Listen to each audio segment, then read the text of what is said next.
If you're all set. Okay, great. I'll get started. Good evening, everybody. Welcome. This is the July 28th Northampton School Committee special meeting. I'm Mayor Gina Lucia, and I will be presiding this evening. This meeting is being held remotely on Zoom pursuant to the modification of the state's open meeting law for the COVID-19 pandemic. This meeting and all participating on Zoom will be audio and video recorded. I'm going to begin by asking the acting business manager, Susan Wright, who's wearing yet another hat this evening and helping me in Annie's absence, to please call the roll of the school committee. Okay, Member Robbins? I think she's going to be a little bit late. Okay. Member Gazy? Yes, and I'm still confused. Oh, about the document? Yes. But you're present, so let's yes, I am. Excellent. Member Seraphy Cox? Present. Member Stein? He's not coming tonight. Member Levy? Present. Member Miller? Present. Member Goldman? Present. Member Agna? Present. Member Davis? Present. Hey, Mayor, everyone but Stein and Roberts. Okay, great. So we have a quorum. Thank you so much, Susan.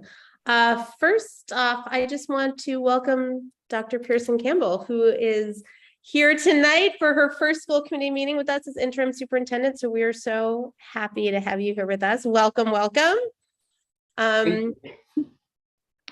And so we're having this special meeting this evening to interview the candidate for business manager that was put forward by the screening committee, Roberta Jones, goes by Bobby. And so you all received an email from Dr. Pearson Campbell that talked about the process that brought us to this meeting. And that also, excuse me, included Ms. Jones' cover letter and resume.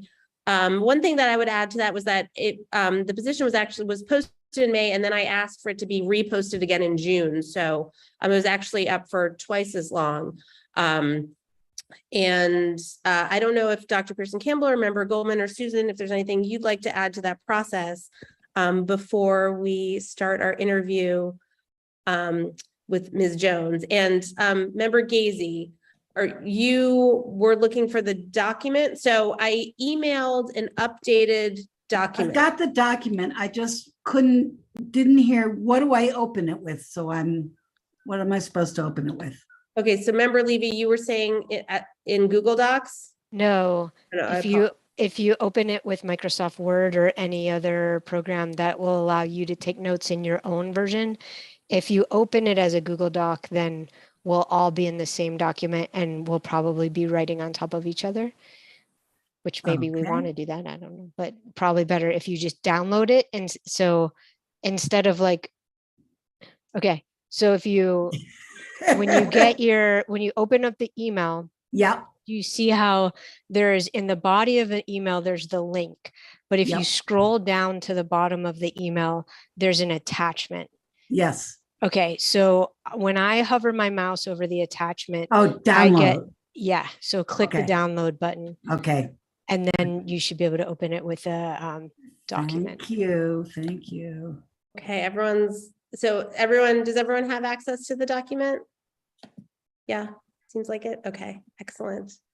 Great. So Dr. Pearson Campbell or Susan or Member Goldman, is there anything you want to add before we get started? We had a process of questions for our candidates. Our members included Wendy, Susan, Kaya on the interview committee. And so we like to propose this candidate right now for the school committee to interview tonight. Excellent. Great. Well, if there's nothing else to add, then I want to welcome you, Bobby, Ms. Jones. It's very nice to meet you. Thank you so much for joining us this evening. We're very happy to have you here. And we, if you don't mind, we will just sort of jump in and get started, unless there's anything if you'd like to sort of open up with anything you'd like to share with us before we sort of get started with questions. Yeah, I do just want to share that we have some thunderstorms rolling through. So hopefully I won't get knocked out. Okay, yes. Yeah, it does look like a storm's about to hit. So we will be on the lookout if you're frozen or if we have to let you back in. But hopefully that won't happen. So again, welcome. And yeah, we have a series of questions, but I'm gonna start with member Agna, who's gonna go first, please. Great. Welcome. What would you prefer us calling you, Miss Jones or Bobby. I like Bobby? Bobby. Okay, Yeah, thank okay, you. thank you. So Bobby, you've introduced yourself, or we've introduced you. Would you make an opening statement, including your reasons for wanting to join the Northampton Public Schools? Sure. I was not actively seeking this position. I did become aware of it. So, and as probably some of you are familiar, I did apply. I believe it was 2 years ago, or a year and a half ago. I have been with my current district. I'm going on my 27th year. I have been a lifelong learner, in which I started, at the bottom, I started accounts payable, and then I moved to payroll and human resources. And then I moved to, we also were in a situation where we went out for a business administrator because our business administrator was going to retire, and they could not find anyone. So they went back out again, and they did find someone that they wanted. And that person then backed out. I had just completed my bachelor's degree and had gotten certified as a business administrator. So they asked if I would step in as sort of the assistant while our current business administrator, she stayed on sort of as a mentor. So I served in that role for probably 4 years with her as a very casual mentor. And then I became titled, I guess, as the business administrator about 5 years ago. So that's how I became in that job. And again, as I said, with the fact that I've done everything in that school, I'm comfortable. I'm ready for maybe a bit of a challenge, a change. Looking forward to that. Great, thank you very much. Well, thank you. And member Davis, you have the next question. You're muted. Member Davis. Thank you. Welcome, and thanks for being here. So this question is a little bit lengthy. So it starts out with, the school business administrator is responsible for developing and continually monitoring the budget and the financial resources such as school choice, grants, revolving funds, and gift funds throughout the year.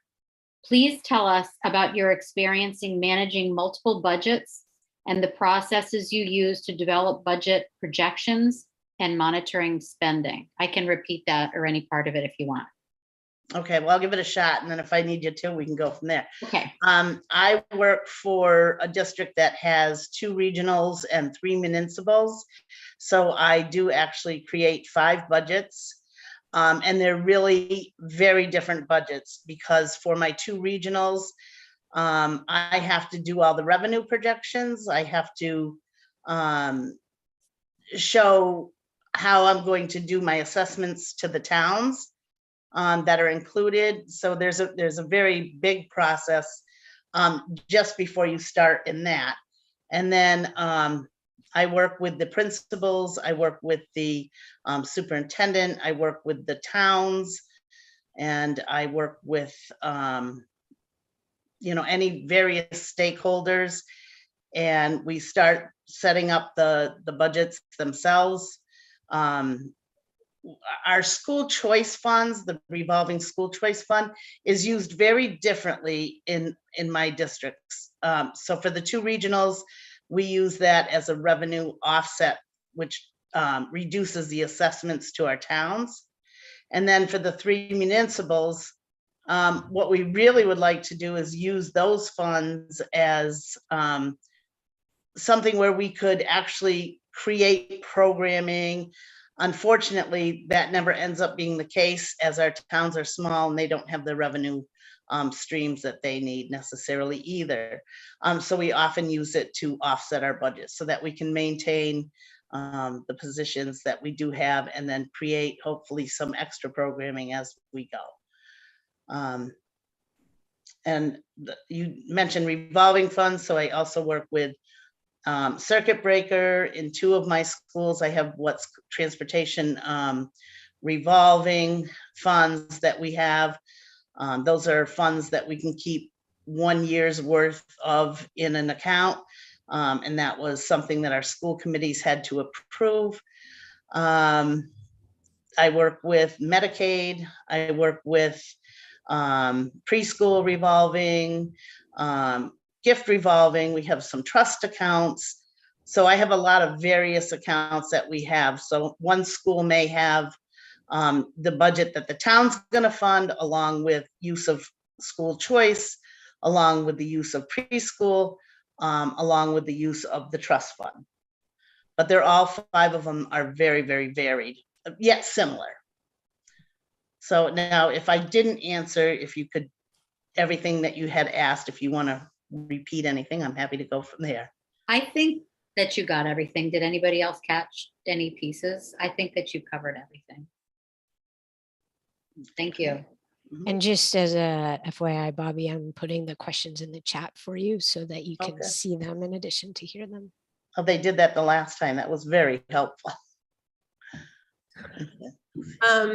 Member Robbins isn't here, so I'll ask the next question, which is, part of this role is to coordinate, study, and develop reports that can help inform the direction of the district. Can you give an example of a complex report you prepared and how you helped ensure it was understood by stakeholders?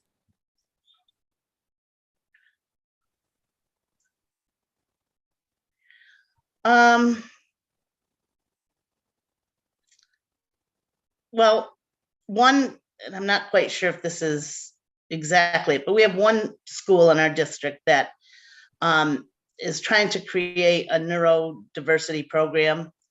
It's something, as most people will be familiar with, if you have an out-of-district placement that costs the school obviously lots and lots of money, not only in the tuition, but in the transportation piece. So we are on the 2nd year. We did get it approved this year, actually using the town's CARES Act money. Not the school's allocation, but they've supported us for to start a new year or a new 2-year neurodiverse program using those funds. But it was rolled out really slow. We had to go through and explain what was going to happen, where the savings were going to eventually come that would make this program worth it, how it would help our students, how it could potentially help our other schools within the district, which we are different from you. You're one united, so you can go within your individual schools, but we're 5 separate. So we probably would have to charge them a small tuition or something, but it would be at a greatly reduced price. The reports are just basically you gather your data and you just show on my end, it would be the numbers to support that data and what that would look like into the future. And then at a later date, hopefully that you're going to show exactly how it resulted, what the result was it worth it? Did we save the actual dollars? And I think, so in that, that's the stakeholders would be in this particular instance is our school committee, the principal, the teachers, the students, of course, the town select board, the town administrator. So it was a lot of work to get them to understand the program because they're not educators. So there was a lot of work to put into that. Thank you. Next up is Member Gazy. Thank you. Please talk about how you collaborate with the SPED director and other programmatic leaders in curriculum and early childhood to ensure accurate and timely budgeting, grant fund drawdowns, and reimbursement processes. Please include your experiences with ESSER grants, circuit breaker, and Medicaid reimbursements. So I work very closely with our SPED director. She's just 2 offices down from me, in order to make sure that she is applying for everything that we need her to apply for in the way of circuit breaker and school choice, making sure she's getting all the kiddos and claiming everything that is coming to or should be coming to the school as a result of those 2 programs. Particularly with the extraordinary circuit breaker, which is, the second bite of the apple, if you will. It gives us a chunk of money that is on top of the money we get for the reimbursement. So she really has to work with me in order to make sure we're claiming everything, that we got all the money that's over that threshold for the circuit breaker. And so that's the way I work with her for the most part. She also would do the Medicaid. They do all the work on their end for the Medicaid billing and whatnot. But they also need information from me as far as the financials go. So I do supply that. Again, it's vastly different between my 5 schools. 2 of the regionals, I have the information right at my hand, right at my fingertips. Whereas the 3 municipal schools, I have to work with the towns to get their information so that we can put those claims in. Additionally, we talked a little bit about this in the last interview. We don't have, the 2 regional schools get direct use of that Medicaid funding, but our 3 municipals, they don't get the money directly. And some, like one of my towns does share it, but the other towns just keep it as a revenue source for themselves. And I know that Susan had said the last time that the Northampton had at the beginning given them an amount that they kept, which is great. And I think she had said 300,000. And you're not seeing that amount anymore. So that's a wonderful thing. And then early childhood, our early childhood actually is our SPED director. So I work with her in that same manner. We work to see what the revenues are coming in for the preschool program and what we can do to make any changes. And at the same time, trying to keep the tuitions low enough for our families so that we can get those kiddos in and get them started with the early education.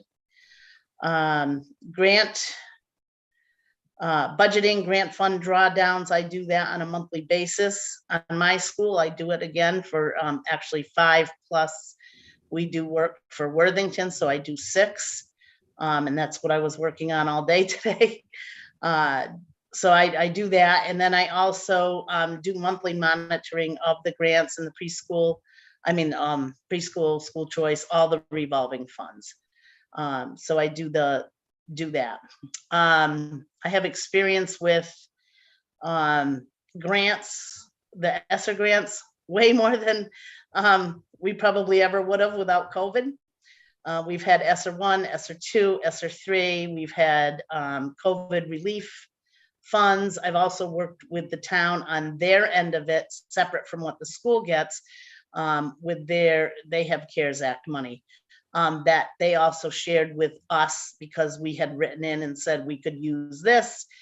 So we got actually some additional funds by working with the towns on that.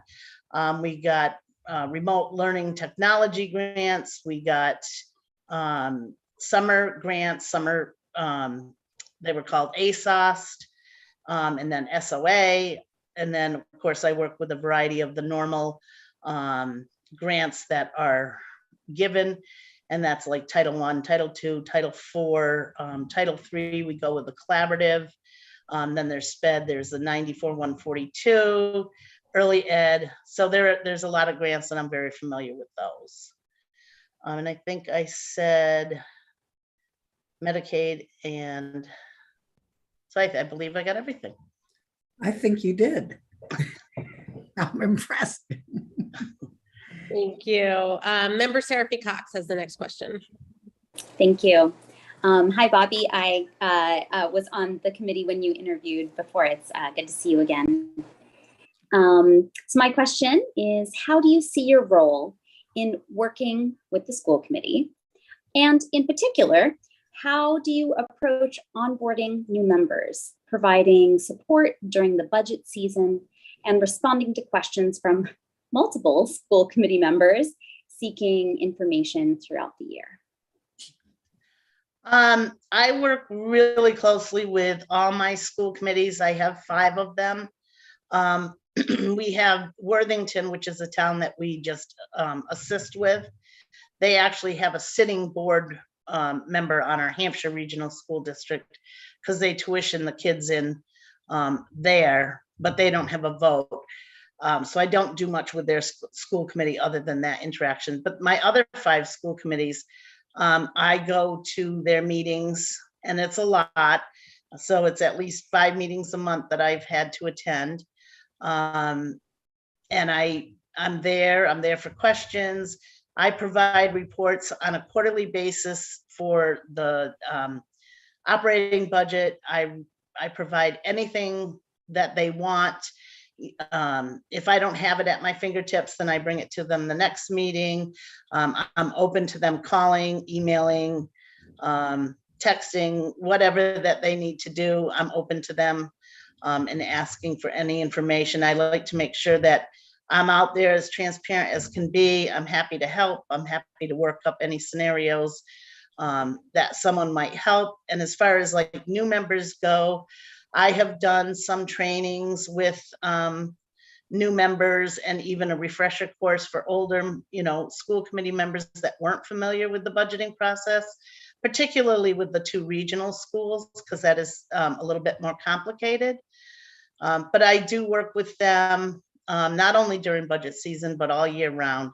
I'm often asked to, do a certain report showing this, or a lot of things that they often want to see maybe are, what are we spending on special education, or what are we spending on utilities? And, they're always looking for ways that they can be effective and again, get the programming that they want to see happening within the schools. Okay, thank you. Okay, Member Stein isn't here, so I will ask this question. Please tell us how you support principals and their staff in developing and managing their budgets. Include information on how you help problem solve around budget issues, please. Well, I work with the principals directly. We meet at least every other week, if not weekly. Around budget season, it's obviously weekly. Not only just to review the budgets and how they're coming along and what areas, are we seeing a deficiency? What areas are there extra? As we all know, you may budget for your salaries and then have 3 people leave, and then the 3 people that are replacing them either come in higher or lower. So there's always going to be some variances within your budgets. So we just, review all that and see where those, especially if there's money left, where can we find, or what initiatives do we need to look towards that we can actually use some of that money, whether it's a capital expense for our regional schools, because we sort of have to do that on our own for the most part. But if there's a shortage, like if we're falling behind because we had, say, a catastrophic maintenance issue, then we have to look to see, well, where can we cut and how can we do it without impacting programming? So that's the sort of things that we're always looking at. The biggest thing we want to do is not impact programming if at all possible. And then I think that answered that. Thank you. Member Levy is up next with a question. Thanks. Hi, Bobby. Oh.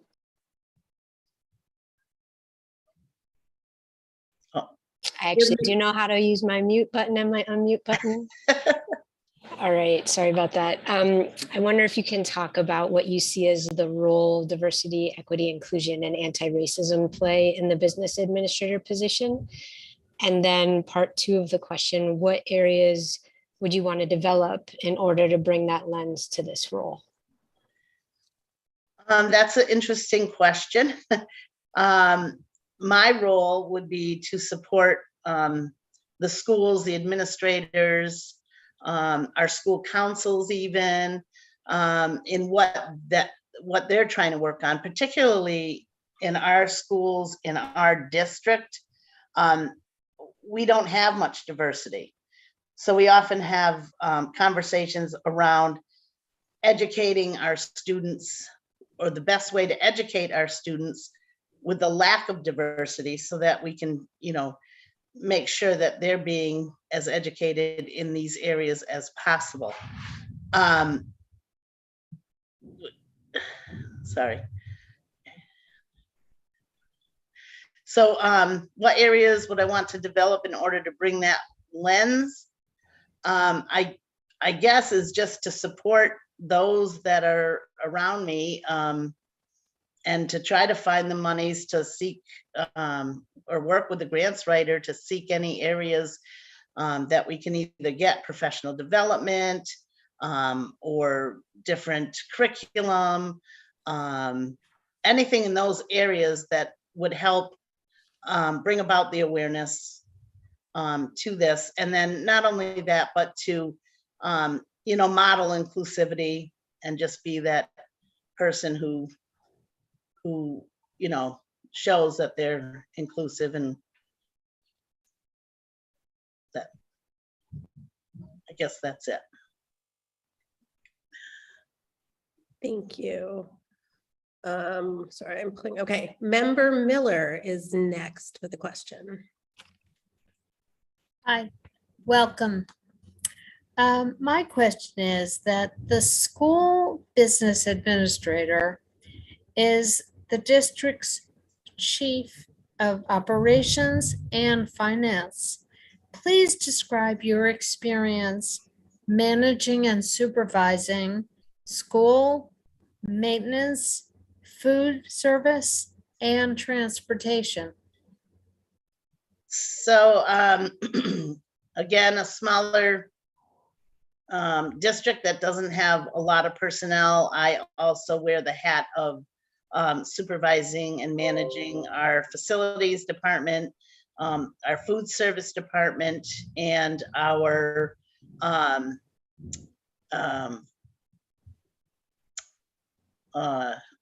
transportation. I'm trying to think of the other one. So food service, cafeteria, and transportation. So I do all that. I do have some really qualified people in my cafeterias that are excellent. So I don't have to do a whole lot on the day-to-day operations, other than to make sure that I'm available if they need me for any questions. I do help them when it comes time for their audits, for their state audits. I do help them in reconciling their accounts and what they're reporting to DESE. I did a lot when it was COVID, and they had to apply for the seamless summer program. So I do that, and I do have 5 separate cafeterias for that. And they're vastly different in what they have for personnel. Same with the facilities. I do oversee that. Again, we have very talented people in those departments. But I have to do all the procurement. I work with them individually to make sure that they're staying within their budget. They come to me when they say, what should I do? The boiler is leaking, but this one's running, and so they explain the problem, and I help them to determine which would be the best method to approach that.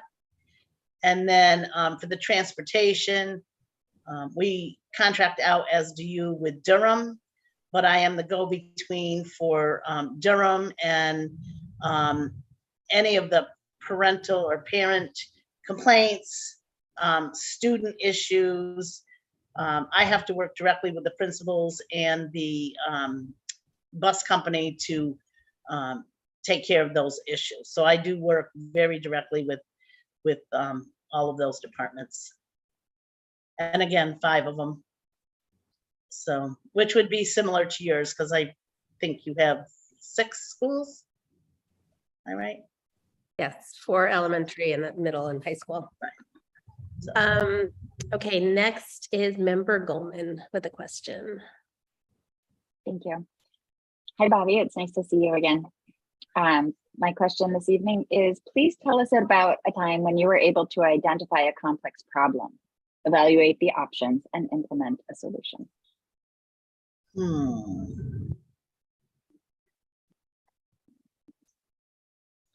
Complex problem. I'm trying to think. That's a tough one.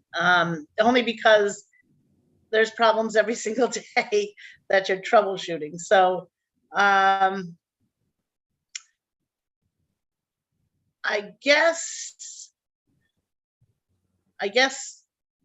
and I don't know if this is necessarily the best, but I'll take this one. So there was an issue.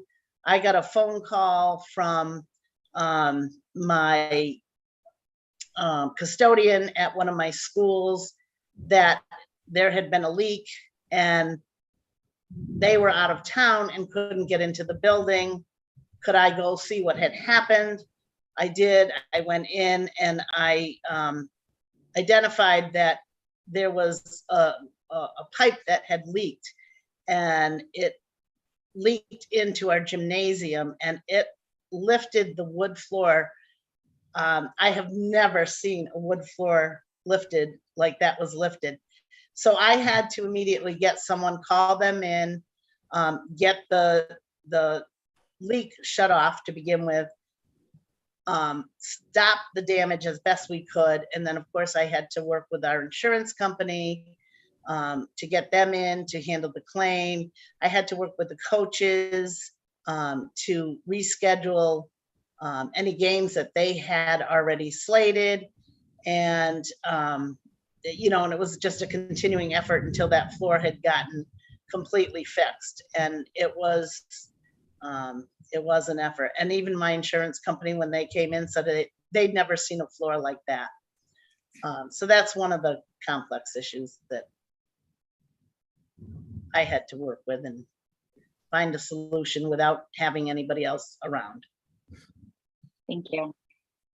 Thank you. Okay, and then I will close this out. Can you please give an example of a time when it was important to work collaboratively, yet it was challenging to do so? How did you ensure all involved had a voice and that you were able to accomplish your goal despite the challenges? Well, right, what comes to my mind is during COVID. I mean, COVID, I can remember being told that the school was going to be shut down on a Friday, and we assumed it was going to be for a week. Scrambling to make sure that people had what they needed to bring home, and then finding out that we were going to be closed for probably much longer than that, and then arranging with my IT department, making sure again that everybody had what they needed from home, scanners, printers, you know, anything like that. And then in the meantime, working with everybody who was working individually from homes all over the place. There were a lot of Zoom meetings, and I'm sure I don't know if you experienced it during that time, but Zoom bombings, there was just getting used to the Zoom itself for people to not be talking over one another. There was constant phone calls, constant texts. You're on duty basically just about 18 hours of every day for at least a year. It was a lot of work, and it was very challenging. And it's very difficult to make sure we did keep each other. At that very same time, we were without a superintendent.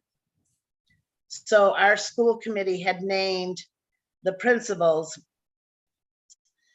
each principal of the school as interim superintendent, and then I was the interim superintendent of central office. Kind of much like what Susan's doing at this moment, wearing all kinds of hats. But so that was even more difficult because we didn't have that leadership role in place. But we managed, we made it, we persevered. And it was an effort, a lot of effort, not only on my part, but on the part of all the other key players. Thank you. Yes, definitely. Very challenging time. Thank you. So those are all of our questions. I don't know if you have any questions for us or if there's anything you'd like to add. Before you start, Bobby, I'm sorry. Member Seraphy Cox, did you? Because Member Stein is not here, should somebody ask his question, or are we just skipping his question? No, I asked his question and Member Robbins' question. Oh, I okay. took 3 bites at the apple. Whoa. Okay, sorry about that. It's okay. So sorry, go ahead, Bobby. Is there something you want to say? I don't really have any questions at this time. I think I definitely, if I am offered the position, will have a million questions. I did indicate at the earlier interview that I had that I would have to give a 60-day notice at my current position. I would not want to leave them without being in good standing. So it would be anticipated that I would start, maybe do a couple days where I could overlap with Susan perhaps, and then start September 1st, but it would have to be on a kind of like a part-time basis. But I would make sure that I was getting done what would need to be done. But I would have to fulfill it at the very least that 60 days. Okay, thank you for sharing that with us. Are there any other questions or comments for Bobby before we wish her good evening? Member Agnew. I'm just curious, how many staff do you supervise? Or do you have staff that help you with what you do, and how is it to supervise them? I do have staff, very limited. I have one payroll person, one accounts payable person. I have one special ed administrative assistant, and we have a newly hired assistant that is part-time assistant to the superintendent and part-time assistant to the business office. And then I have a newly, the position was there.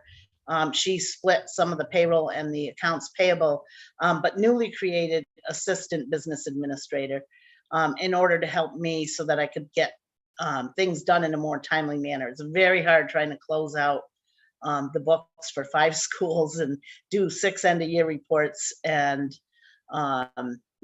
manage grants for 6 schools. So that was a newly created position that we had worked for a couple of years in trying to get this reorganization going. Thank you. And I might add one other thing, just while I'm thinking of it, is that here in West Hampton, which is where I live, we are experiencing some real difficulty with our cell phones. They're fixing 2 cell towers.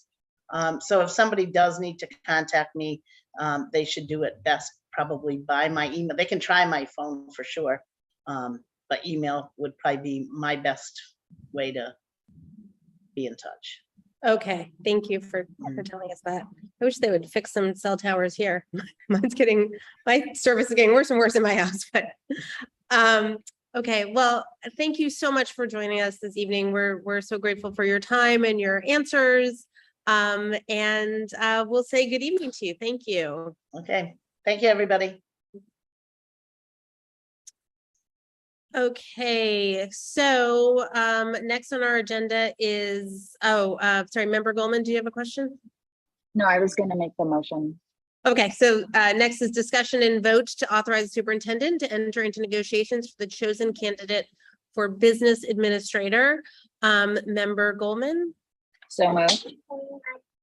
Second, Second. Thank you. so motion was made by Member Goldman to authorize Dr. Pearson Campbell to enter into negotiations with Roberta Jones, and seconded by Member Agna. Okay, discussion. Member Seraphy Cox. Yeah, I really, first of all, I really appreciate this rubric. It helped organize my thoughts, and I like how it was arranged by each question. As I was going through the various questions, I was thinking about kind of some of the strengths that Bobby, she asked us to call her Bobby, exhibited during the interview, and I saw strengths in terms of tactical processes, like how to make things happen and get things done. I saw strengths in terms of interpersonal relationships with multiple different people in all different kinds of roles within the school community and city and town community. I would, I think I am going to support this motion and hope that that she joins our district. I think that thinking about the budget in terms of how it supports diversity, equity, and inclusion is something that maybe can be further clarified with her about, like, what are the initiatives that our district is undertaking to support those goals, and how deeply ingrained it is in our district improvement plan. And then I think that was it. I'm really glad that she reapplied. I remember 2 years ago being highly impressed with the breadth of her experience and the depth of her experience in terms of how many budgets she had been through, not just in terms of each year how many, but that she had been with her district so long. So I'm very glad that she applied.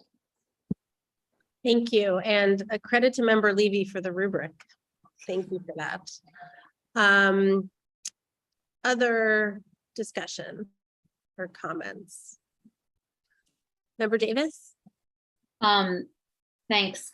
I guess I was wondering, just logistically, that 60-day notice, which I totally respect and makes sense and all that.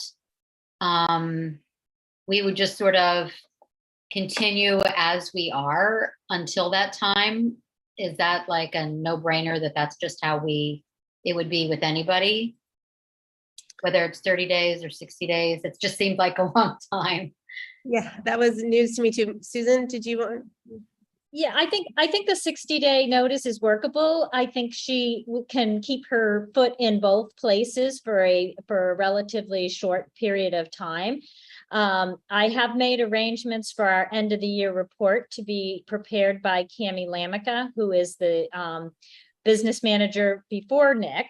And because there's no way a new business manager could come in September and complete that report for October 1st, given that they weren't here and that it's a very complex report. So that was a way to have the new person come in and be able to immediately focus on what the most important things.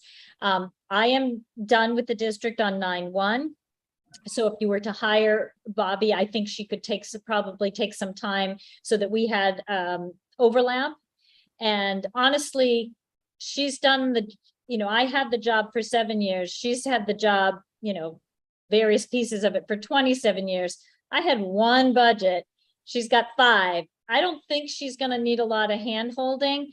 So I honestly think she's going to be able to come in, even if she's only in there part-time during, August and September, she's going to be up to speed by October, when you're going to need to start talking about next year's budget. So I think it's entirely workable. And I just think it's says a lot that she doesn't want to leave her previous district without enough notice. And I think that just says something about her character too. Thanks. Thank you. Member Gazy?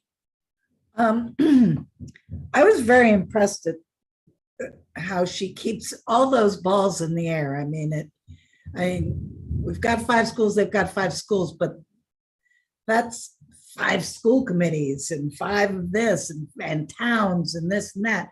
So I think the breadth of her experience is very good. And, in my rubric, she got high scores all the way through, except for the diversity question, but she's in a district that has no diversity. So it's something that she hasn't got a lot of experience with, I think, thinking about how to answer questions. So I was totally impressed. I think she's an asset. Thank you.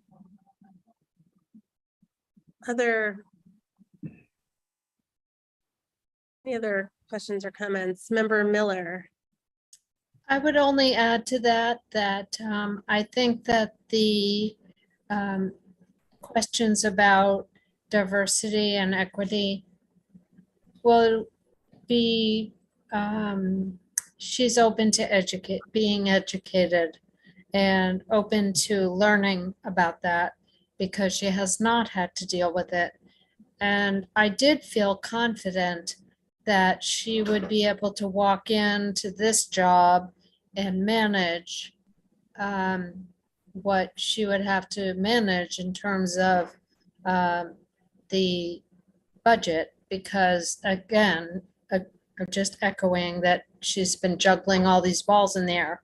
I also didn't really hear much of an answer about supervision so much, but perhaps that hasn't been so much of an issue for her.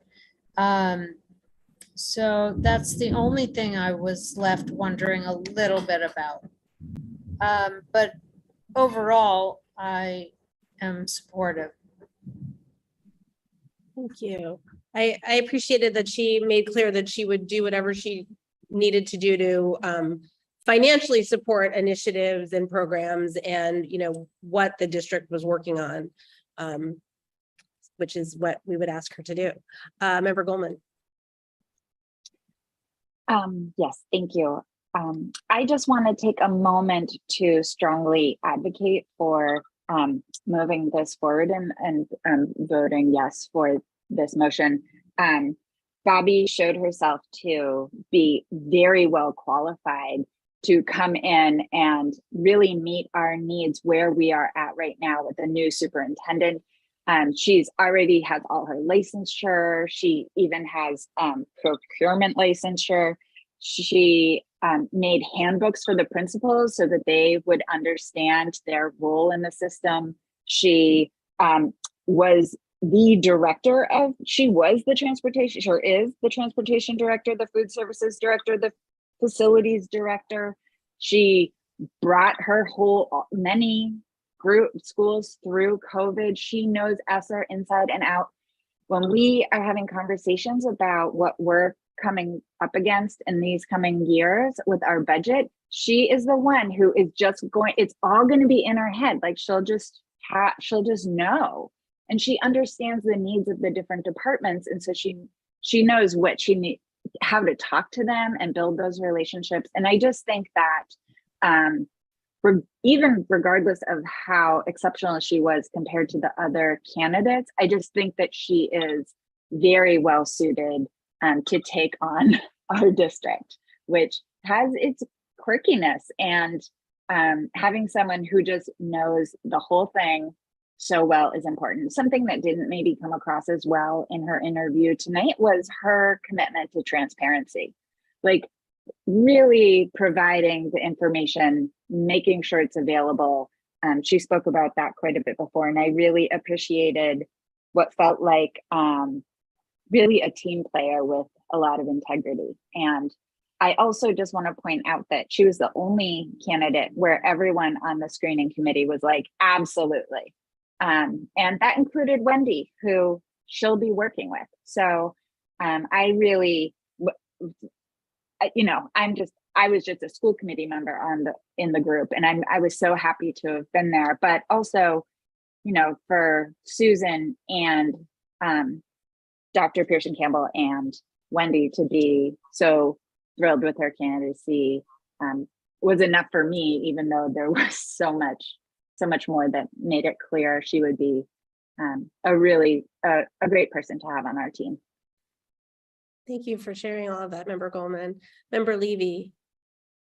Thanks so much for that context, Member Goldman. It's really helpful. I also am supportive of Bobby's candidacy. I also agree that her DEI response was not a strong one, and I am encouraged that she is open to growing and learning.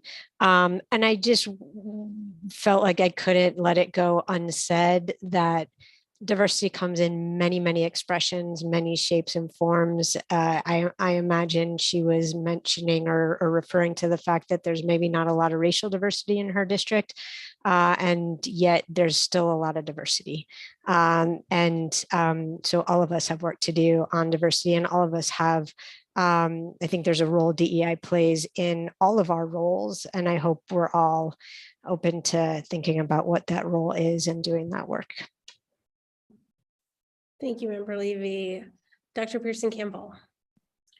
I just want to say DEI is a journey, and she felt like to me a partner on this journey, and that hopefully over time we will have PD, but she felt like she was open. Plus, she applied again, and I think that's a testament to say, I didn't get it the first time, but I'm going to come again to do it again. That takes the testimony. I know I've gone through this experience, like saying, yes, I didn't get the first time, but I come back and she knows she's able to do a job. And to me, that's a testament saying she's able to contribute back to this organization. So this is a journey right now, and to listening to her, she will be a partner. Plus, I came from a regional school district with 5 school committee meetings, and then 5 budgets, 5 different personalities. And at the same time, part of my PD, I invited the business manager to be part of it. So to me, I feel like she'll be a partner on this journey. And so right now I'm building a team, and I feel like she can jump right into this team. So I just wanted to say that. Thank you so much, Dr. Pearson Campbell. Okay, any further discussion? Seeing none, roll call, please, Susan, on the motion. Sure. Member Gazy. The motion is, Oh, the yes. motion. Authorize Dr. Pearson Campbell to enter into negotiations with Bobby Jones for business administrator. Yes, indeedy. Thank you. Member Seraphy Cox. Yes. Member Levy. Yes. Member Miller. Yes. Member Goldman. Yes. Member Agna. Yes. Member Davis. Yes. Member Robbins. Oh, not here. And Mayor Shara. Yes. Okay, excellent. Thank you. And our next item is to enter into executive session. Would someone like to read that motion? No one has it in front of them. You want me to? If you have it in front of you, but I can get it up quickly too. Now that you're working on it, I'm not going to stop you. I don't know what is happening. I'm Unless you touching want. on the thing that says meeting agenda. I got and it. Opening the I memo. got it. Ready? Go ahead. Request to enter executive session under Massachusetts General Law, Open Meeting Chapter 30A, Section 21A2 to conduct strategy sessions in preparation for negotiations with non-union personnel or to conduct collective bargaining sessions or contract negotiations with non-union personnel. Okay, just making sure I wasn't repeating myself 100%. If an open meeting may have a detrimental effect on the bargaining or litigating position of the public body and the chair so declares. And just want to say, I feel like when Member Goldman does this, she might do it all in one breath. And I was trying to do that and I failed. You can always have another try. Thanks. So that was the Important motion to was breathe. made. Is there a second? Second. Oh, Motion made and seconded. The chair does so declare, and we will be adjourning from executive session. We will not be coming back into an open session. So anyone in public, we'll say goodnight to you now, and enter Violet. Do I need to do roll call? Yes. Roll call, please, on entering executive session. Seraphy Cox, Yes. Member Levy, Yes. Member Miller, Yes. Member Goldman. Yes. Member Agna, Yes. Member Davis, yes. Mayor Shara, Yes. and Member Gazy. Yes. Okay, we'll be entering executive session. Let me just